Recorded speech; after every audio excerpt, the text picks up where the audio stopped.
Ah yes, the sacred family photo. That annual ritual where everyone assembles like unwilling contestants in a hostage-themed nativity play, except instead of frankincense, there's tepid prosecco and passive aggression disguised as banter. You know the vibe. Forced joy. Matching jumpers someone ordered off Etsy during a breakdown. Uncle Keith's 7th whiskey in, already ranting about the bins. And my mother, bless her eternally disappointed soul, barking orders like we're posing for the Sunday Times. Magazine instead of a cheap IKEA frame that'll end up facing the wall the moment someone gets divorced.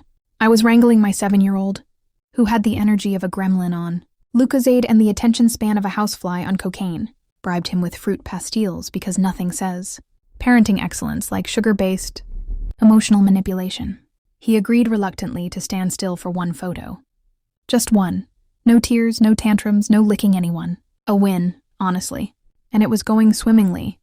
If your definition of swimmingly includes Aunt Cheryl whisper screaming at her twins, to smile like you mean it or so help me God, and Granddad casually letting one rip mid-snapshot. But then he arrived. My sister's husband. The human damp flannel. The man who once described celery as a bit spicy, and unironically uses the phrase, making water when he needs a wee. You know the type, permanently clammy, always hovers just a bit too close when he talks to you, and somehow smells like a mix of Lynx Africa and existential dread. The moment he shuffled over in his tragic cable-knit cardigan and that smug, lizardy little smile, my son froze, completely, like a Poundland statue. Then he backed away. Not in a dramatic toddler strop kind of way. No, this was quieter. More serious, more, nope.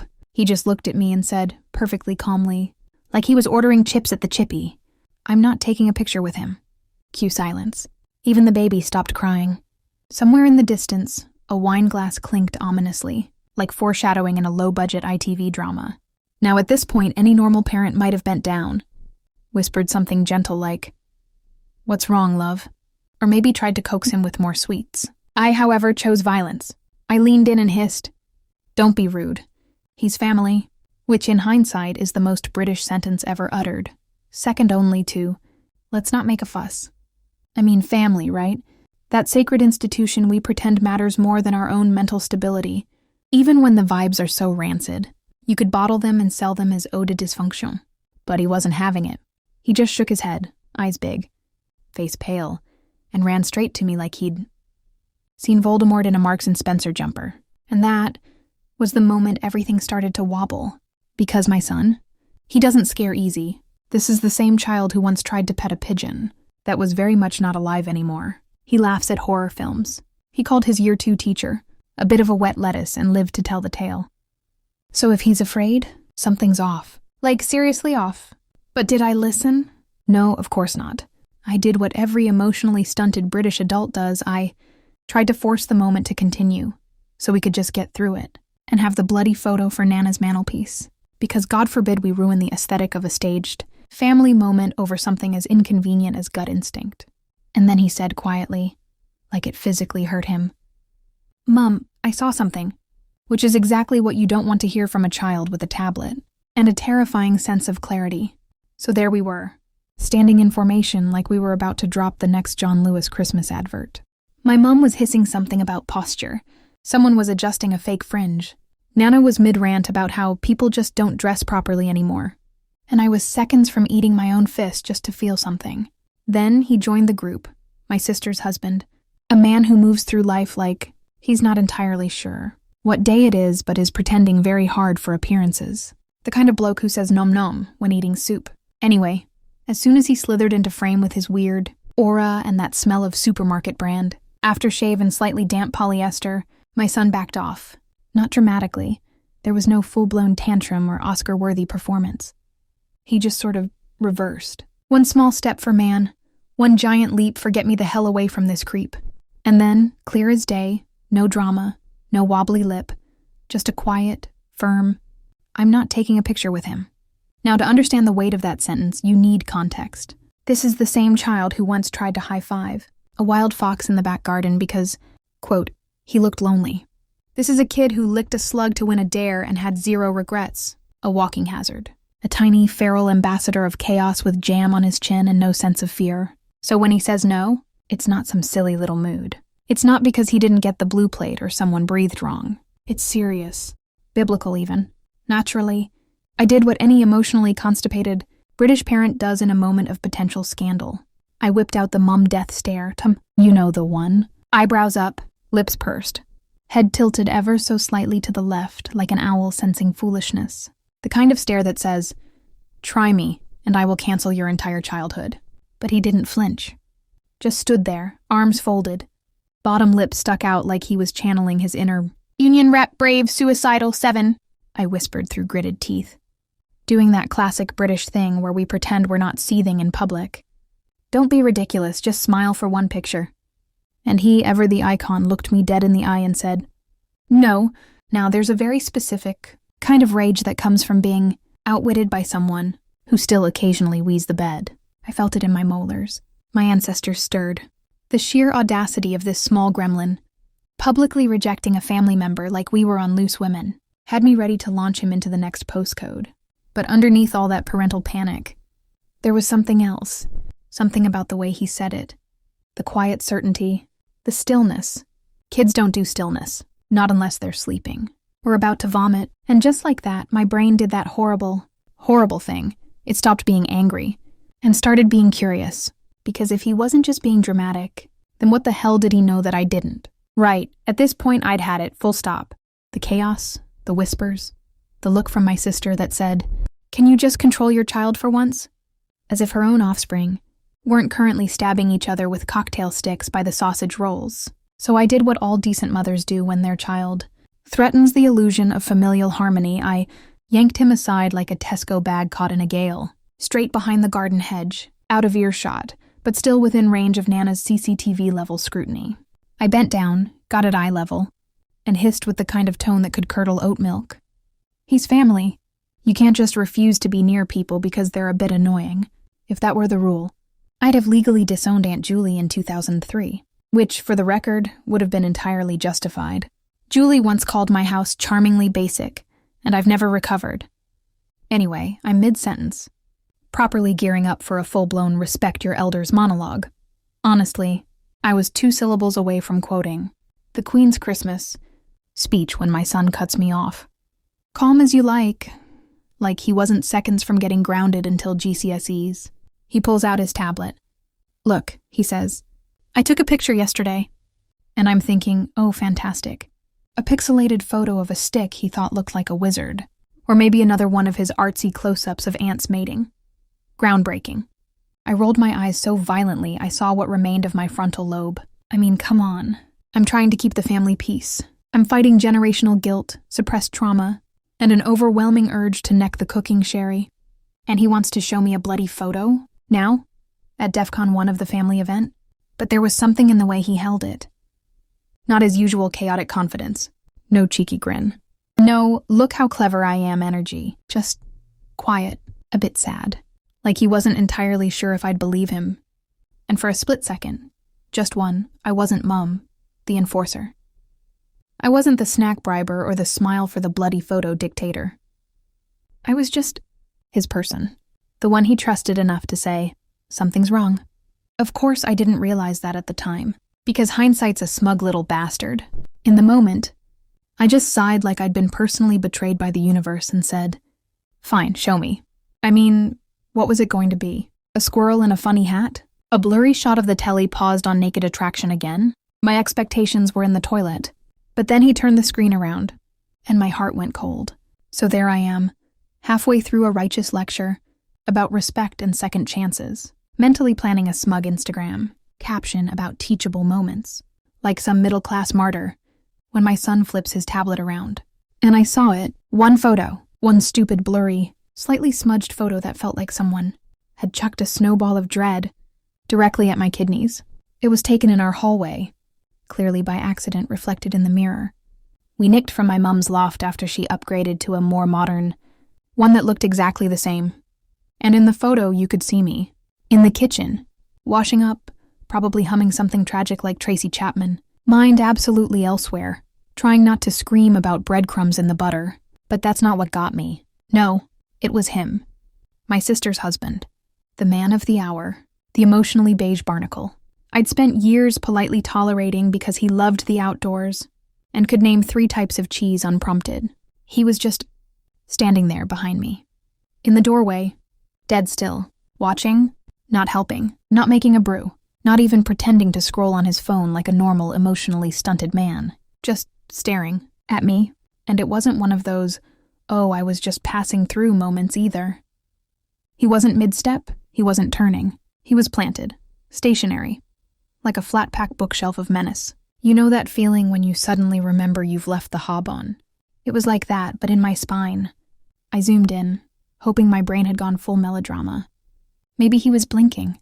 Maybe it was just an awkward angle. Maybe he was, I don't know, deep in thought about bin day. But no, his eyes, those dull, milky eyes that always looked like they'd rather be watching. Top Gear were locked in on me. Full eye contact. From the shadows.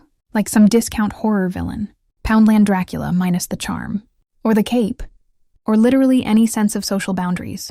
And that's when it hit me. This wasn't the kind of thing you could explain away with a weak chuckle and a, he's just a bit awkward. Nah, this was weird. Skin-crawlingly weird.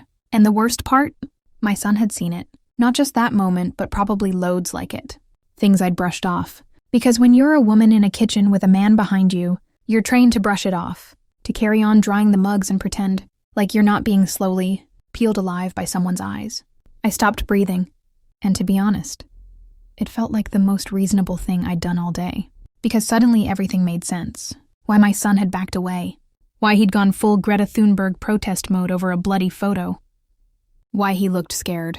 Because kids might be feral, but they're not daft. They feel things. They notice when the vibes are off. And this man, he was radiating, Mom, something's not right.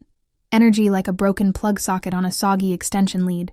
And there I was, frozen, holding the tablet, staring at a still image that said more than a decade of forced politeness ever could. And for the first time in the entire history of Family Photo Day, I had absolutely nothing to say. My stomach dropped. Not in a cute fluttery butterflies way.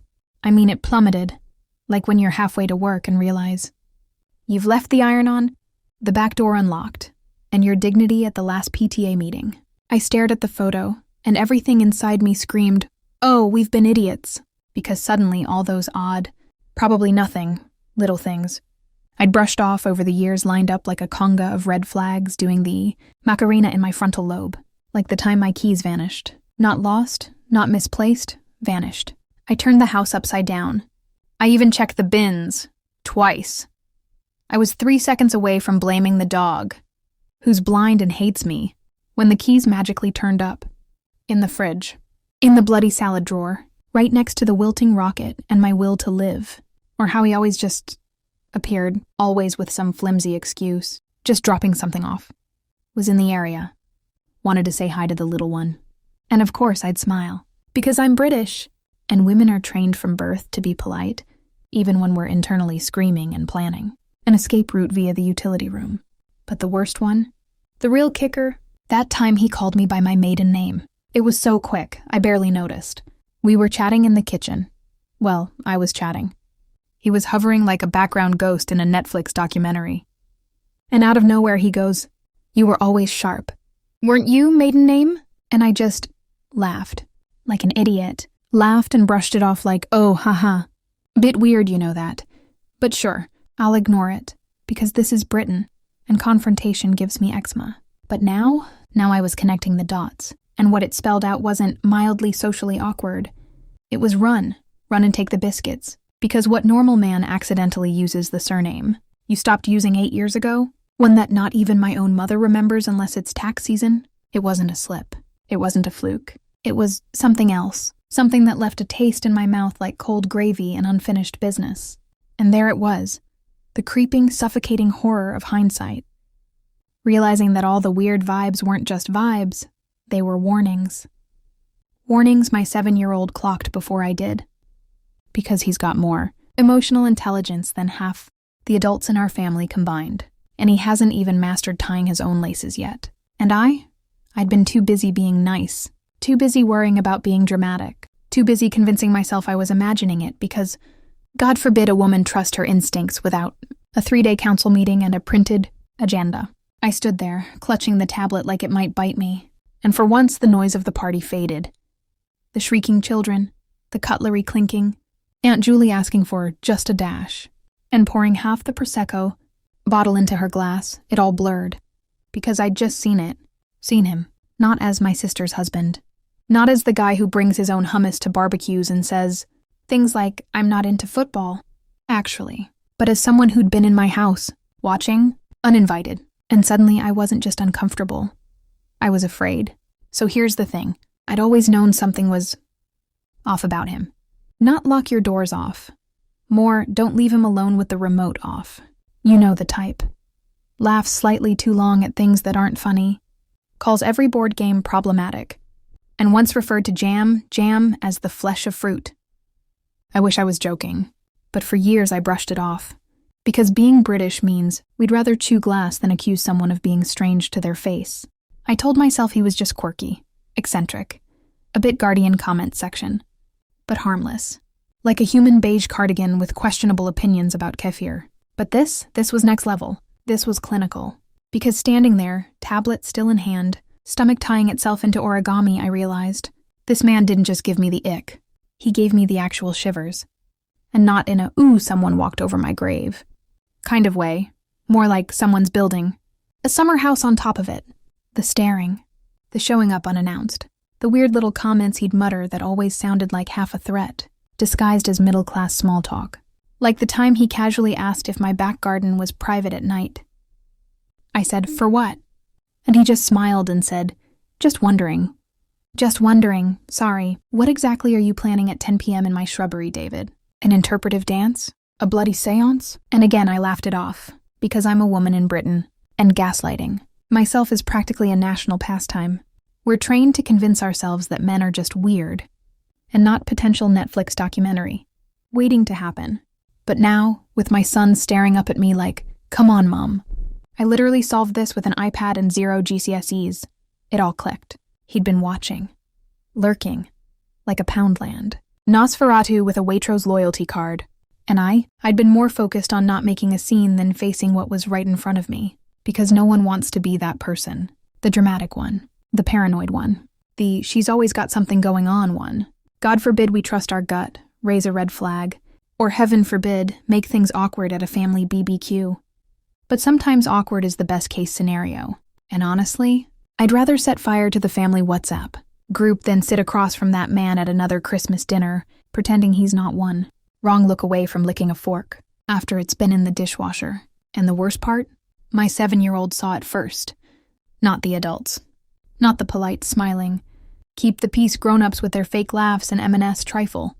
Him, armed with nothing but a sticky iPad, a half-chewed Haribo, and the emotional intelligence of a therapy dog. He'd clocked what the rest of us wouldn't dare say out loud. Something wasn't right. He knew it, he felt it.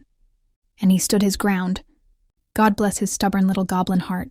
While I was still out here rehearsing the speech about being respectful to family. Turns out my kid's not just brave, he's bloody forensic. And I'm reevaluating every interaction I've ever had with that man and wondering how many quirks were actually massive. Psychological warning signs in a Bowden jumper. So what do you do when your 7-year-old casually exposes your brother-in-law as a full-blown creep mid-family photo?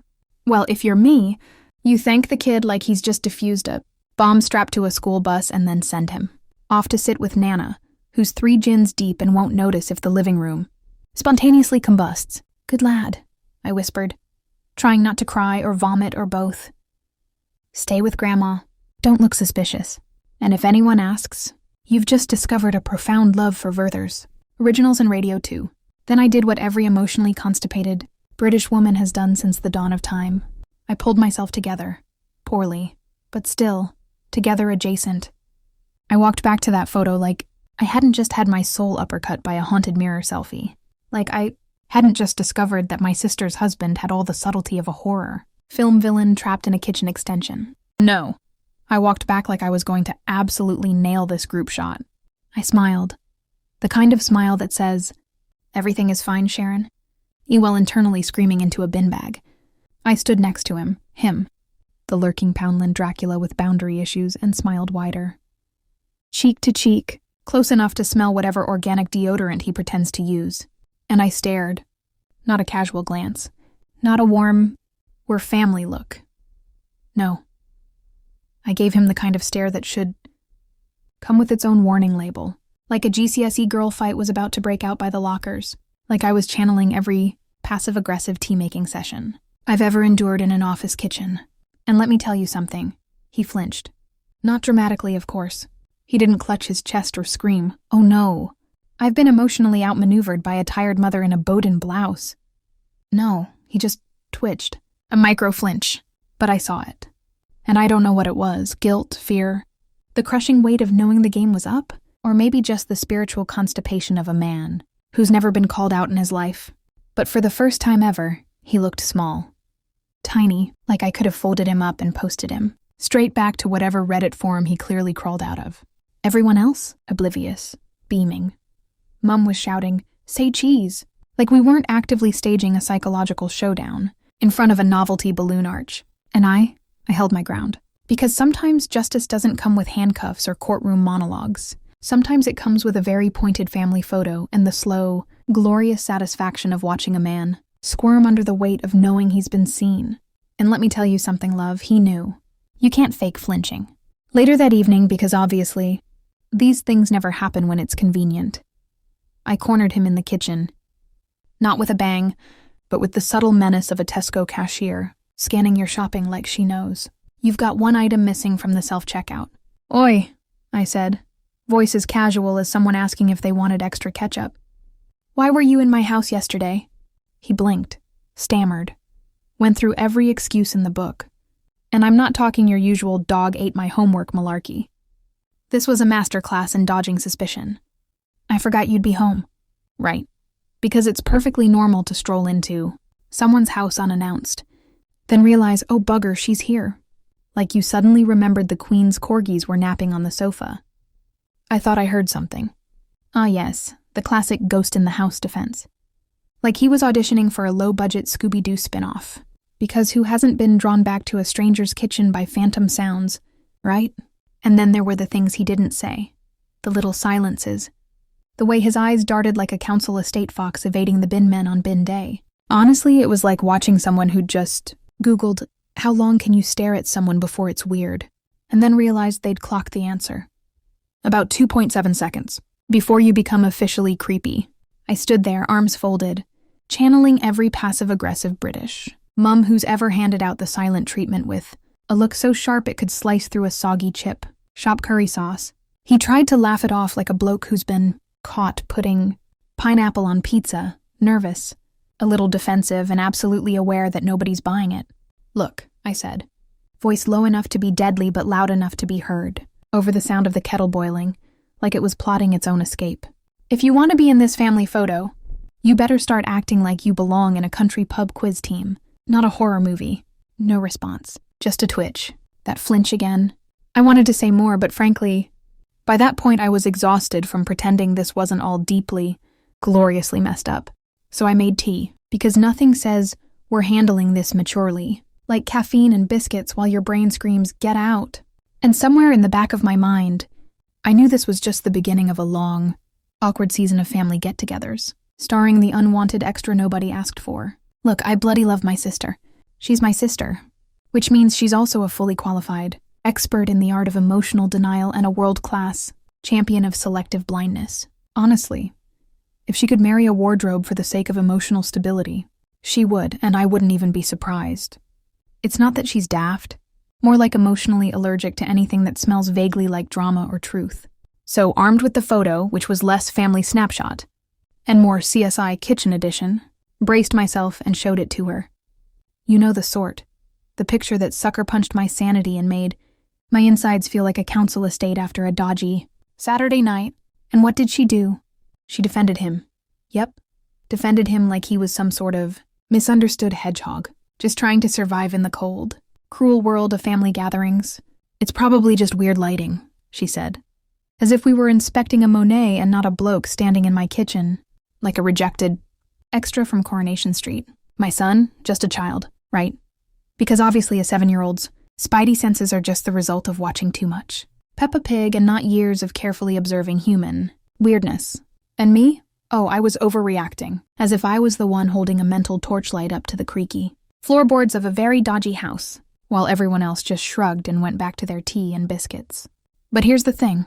While she was spewing this passive-aggressive defense like a politician avoiding a question, I caught it. That flicker in her eyes.